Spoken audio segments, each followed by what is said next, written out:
Cats and dogs are the most common household-friendly pets. With fish coming in third, you can't deny that animals make great companions. And I can assure you that even those who by right can't own a pet yearn for a furry friend too. Or scaly. Friend, they come in all shapes and sizes and what of. And as proof, I am proof because I am allergic to a protein known as FeLD1, which is found in the saliva of cats. Yet I have 7 of those ferocious, self-centered, and satanic furballs. So, point proven, everyone has wanted a pet at some point of their life. But coming after fish, what is the 4th most popular pet in the entire world? Well, you may be thinking of a hamster, a ferret, or even a bunny rabbit, but all of your answers are complete rubbish and nowhere near the correct answer, my friend. Because the 4th most popular pet in the world is in fact the parrot. Yeah, parrots are like smart and curious creatures, and they're like the comedians of the bird kingdom, and they're also like fashion icons just like their peacock cousins. But did you know 56% of all parrot breeds are in decline?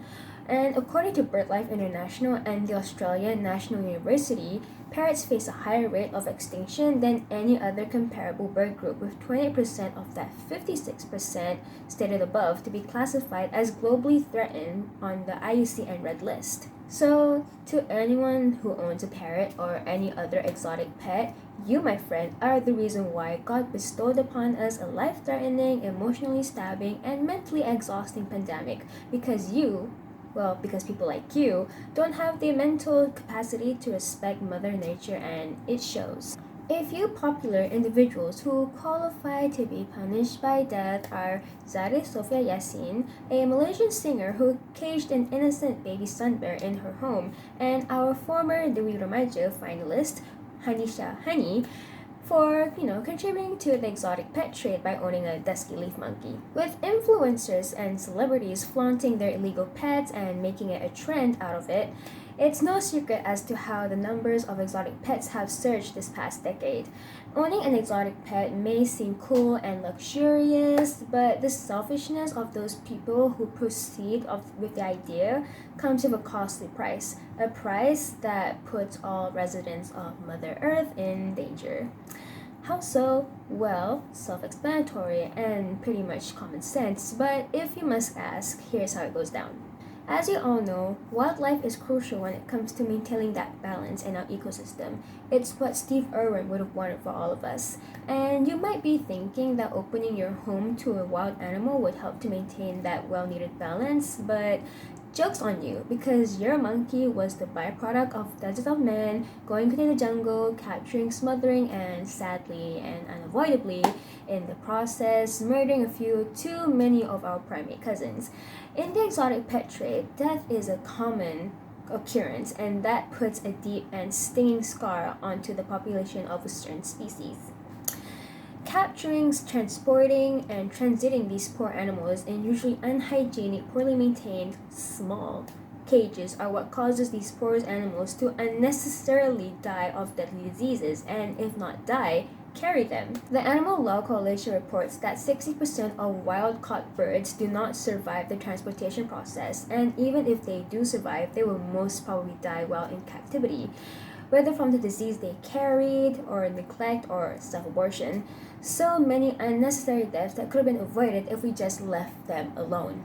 With deadly diseases on the rise, thanks to what I could say is the equivalent to human trafficking, the exotic pet trade doesn't only affect animals, but also the humans who we can all agree honestly deserve it. Take salmonella for an example, usually obtained by owning a reptile regardless exotic or not, but it seems harmless. But fun fact, in 2020, Global Biosecurity had listed that about 155,000 deaths globally were caused by salmonella. But when it comes to owning an exotic pet, that's not the only disease that you should really look out for. For example, monkeys are known for carrying a disease called as herpes B virus, and we all know that herpes is, a bad thing. So dying from a deadly disease is one thing, but exotic pets can also maul you to death, or just, maul you minus the death.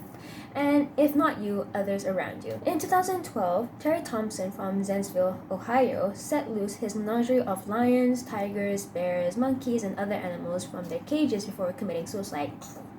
And the foolishness act of his had given authorities little to no choice but to shoot and kill nearly all 50 of those untamed animals before they injured other people, and yet again, unnecessary deaths. At this point of human evolution, it is clear as day that we as a society need to do something to stop this madness. Authorities had already established laws such as Section 68 of the Wildlife Conservation Act, which states that wildlife can't be kept as pets unless given a special permit to do so, and fines as high as 1.65 million had been punished upon poachers by the Terengganu State Court.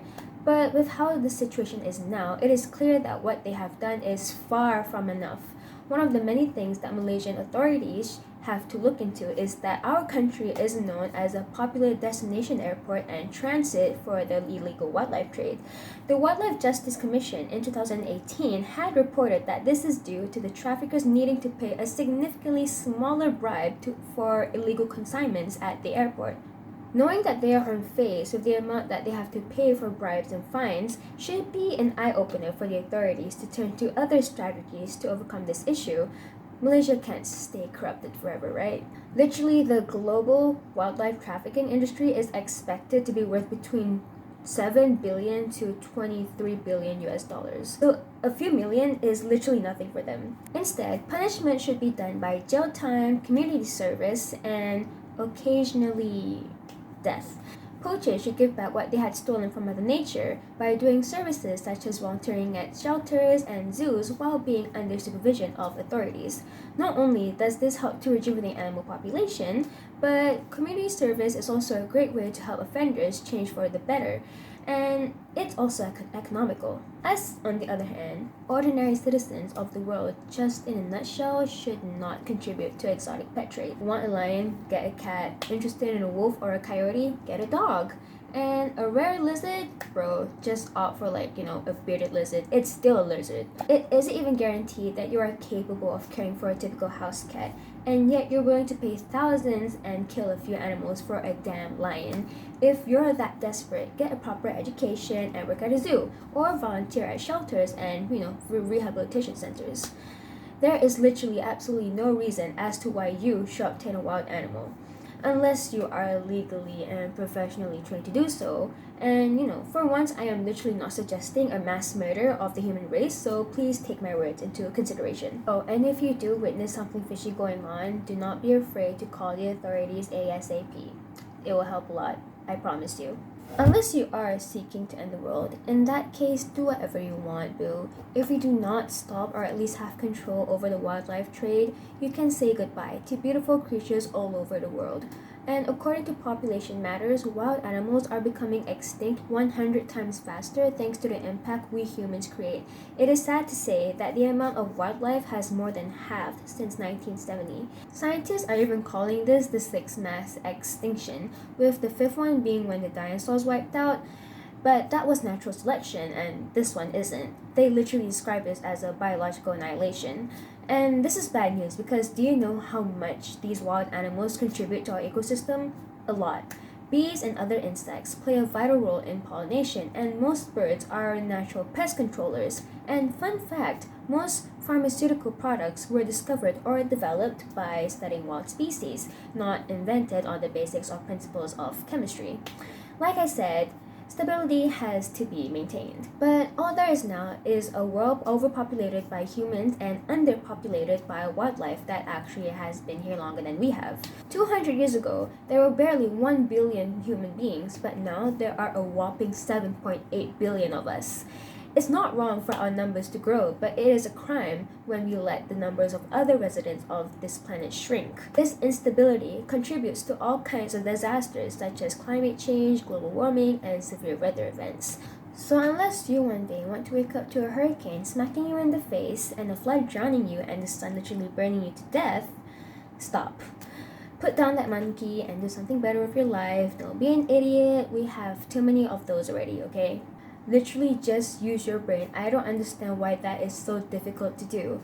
Do you not see the ice melting? The sun bear is not supposed to be in captivity, Susan, and don't buy that tiger. Instead, call the authorities or anyone that can handle the situation. Go home and adopt a cat instead. Thank you.